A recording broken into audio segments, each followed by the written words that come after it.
춘배의 똑똑한 부동산. 춘배는 아니고 치우입니다.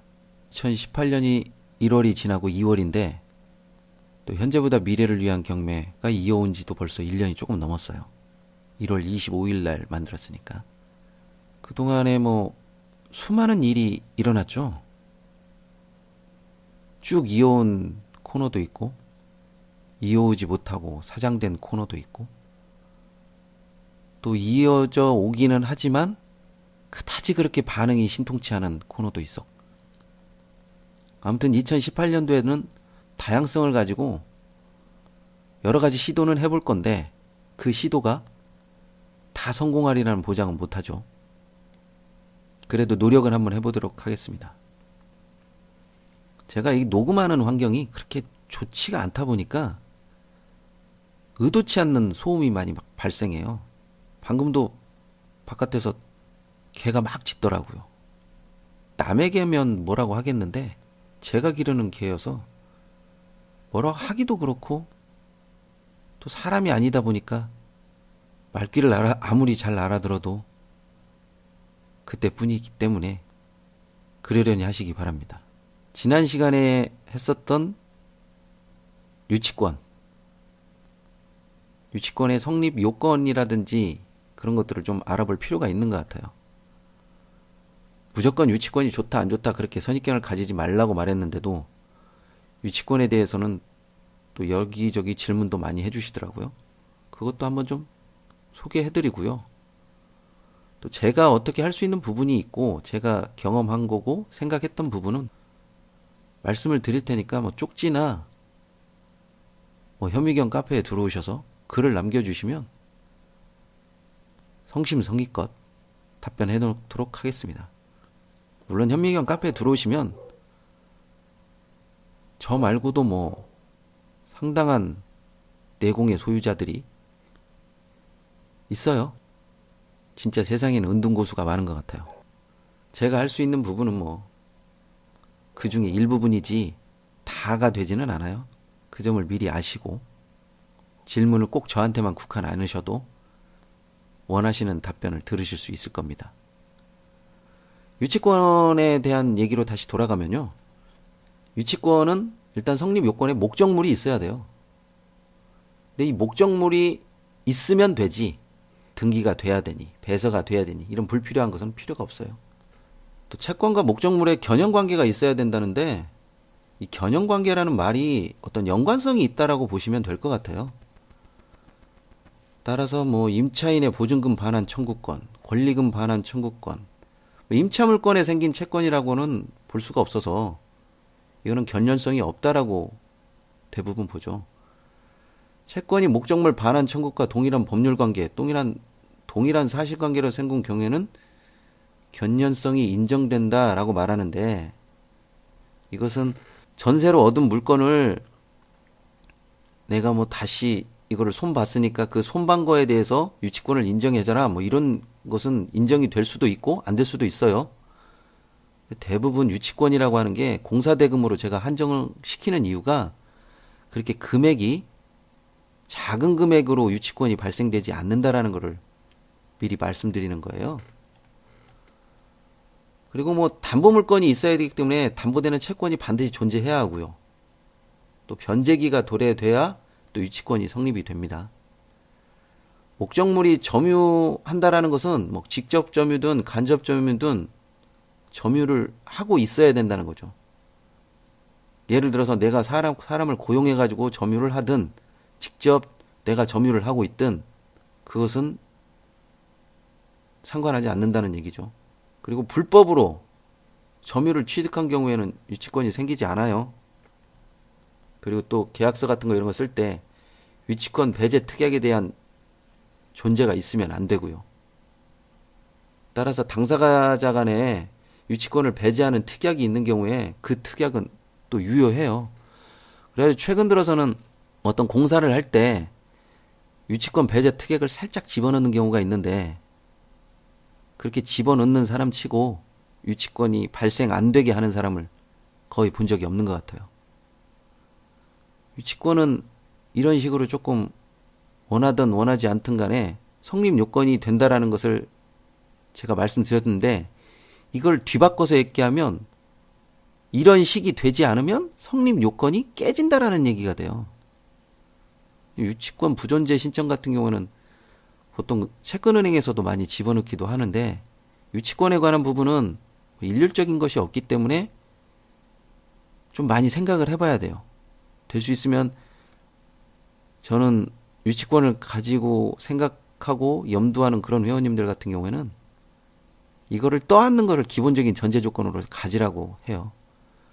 예를 들어서 떠안는다고 했다가 안 떠안으면 좋지만 안 떠안을 것이라고 생각했는데 떠안는 경우에는 거기에서 오는 스트레스가 또 만만치 않거든요. 생각을 많이 해보셔야 될 부분이라고 저는 생각합니다.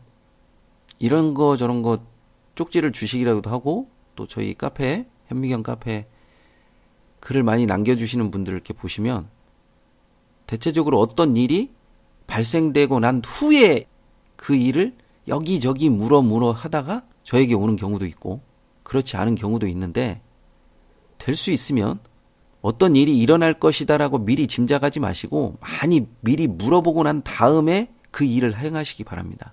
유치권도 유치권 있는 걸 덥석 물기보다는 유치권이 있으니까 유치권자의 이야기를 들어보고 나서 내가 이 사람을 컨트롤할 수 있다 없다, 내가 이 사람을 설득할 수 있다 없다 이런 것이 어느 정도 판단이 되고 난 이후에 생각을 해야 되지 덥석 물고 난 다음에 그걸 저에게 또는 현미경 카페에게 또 그 외 나머지 사람들에게 얘기하면 타겟이 돼요. 타겟. 아, 저 사람은 저걸 해결해야만 뭐가 되는구나 라는 식으로 타겟이 되다 보니까 좋은 쪽으로 될 때는 좋지만 좋지 않은 쪽으로 될 때는 안 되는 경우도 많아요. 또 입지에 관한 얘기를 많이 물어보시더라고요. 입지 굉장히 중요하죠. 어디에서 이렇게 듣고 말씀하시는 건지 어쩐 건지 모르겠는데 항아리 상권이다, 긴 상권이다, 자루형 상권이다. 저에게 그런 말씀을 하시는 분들이 있는데 지도를 보고서도 이게 항아리 상권인지 아니면 어떤 상권인지 잘 판단이 안 될 때도 굉장히 많아요. 그런 모든 것들은 현장을 직접 가봐야 될 필요성이 있어요. 우리 회원들한테도 많이 하는 말인데 정말 괜찮다고 생각하고 뭐 하면 발품을 많이 팔아야 돼요. 다리품을 안 팔고 그리고 눈으로 많이 보지 않고 자기가 실제로 뭔가 보려고 하는 의도를 깔고 보지 않으면 절대 보이지 않아요. 아마 제가 말씀드리는 것도 이해하시는 분도 이해하실 겁니다. 출퇴근길에 항상 있었던 거를 내가 어떤 의미를 가지지 않고 보면 계속 그 길은 똑같은 것만 돼요. 근데 몇 년 동안 갔던 길이 뭐가 바뀌었는지를 물어보면 잘 모르는 경우가 굉장히 많더라고요. 사실상 많이 변했음에도 불구하고 의미 없이 보니까 의미 없이 보이는 거죠. 의도를 가지고 보면 분명히 보입니다. 누군가는 그런 가치를 보는 사람이 있고 누군가는 그냥 흘기는 사람이 많이 있기 때문에 가치를 보는 사람이 더 우위에 있겠죠. 매번 말씀드리지만 부동산은 눈이 보배예요. 눈이 보배. 근데 눈이 보배게 되려면 많이 듣고 많이 생각하고 많이 다리품을 팔아야 돼요. 특수물건 중에서 유치권에 대한 부분은 케이스 바이 케이스가 호불호가 확확 갈려요. 좋다는 사람도 있고 좋지 않다라고 하는 사람도 있고 복잡하다는 사람도 있고 해볼만 하다는 사람도 있고 따라서 어떤 유치권 물건이라든지 그런 물건은 현미경 카페에다가 올려주시면 적극 검토하고 또 그 사람에 대한 여러 가지 여건을 봐서 이 물건이 그 사람한테 맞다 맞지 않다라는 것도 어느 정도는 제가 말씀드리는 경우가 생길 거예요. 특수물건에서 유치권만 또 말씀드렸는데 특수물건이 상당히 많아요. 법정지상권도 있고 토지와 건물에서 건물만 나왔을 경우도 있고 토지만 나왔을 경우에도 있고 상황은 굉장히 많은데 그런 것들을 처리하는 방법이 사람에 따라 또 보는 시각에 따라 다 각각 달라요.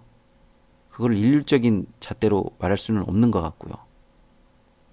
그러더라도 현미경 카페에 좀 많은 글을 남겨주시고 질문을 해주시면 제가 아니더라도 누구든지 성심성의껏 달 수 있을 거예요.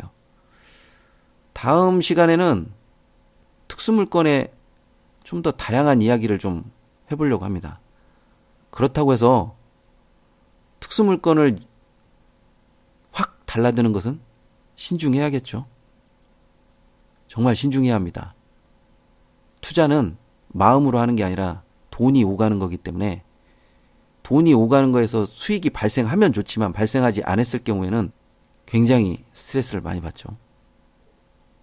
이 스트레스를 피하려고 또 공부도 하는 거고 또 이런저런 생각을 하는 거겠죠. 이제 곧 봄이 올 것 같기도 하고요. 또 투자 환경이 조금씩 풀릴 것 같다는 생각을 좀 합니다. 단순히 뉴스에서 말씀하는 주택지 어떤 정책 뭐 이런 그런 얘기 말고요. 전체적으로 부동산은 희소성이 있으니까 떨어지지 않는다는 걸 전제로 하기 때문에 저도 이런 말씀을 드리는 겁니다.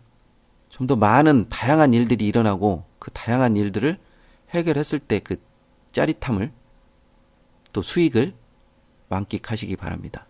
현미경 카페에 들어오셔서 글도 많이 남겨주시고 이 방송 들으신 분들은 대부분 저희 회원님들일 수 있겠지만 회원이 아니신 분들도 현미경 카페에 들어와서 좋은 정보를 함께 나눴으면 좋겠습니다. 좋아요와 구독하기는 필수인 거 아시죠? 오늘은 여기까지 하겠습니다. 다음에 뵙겠습니다.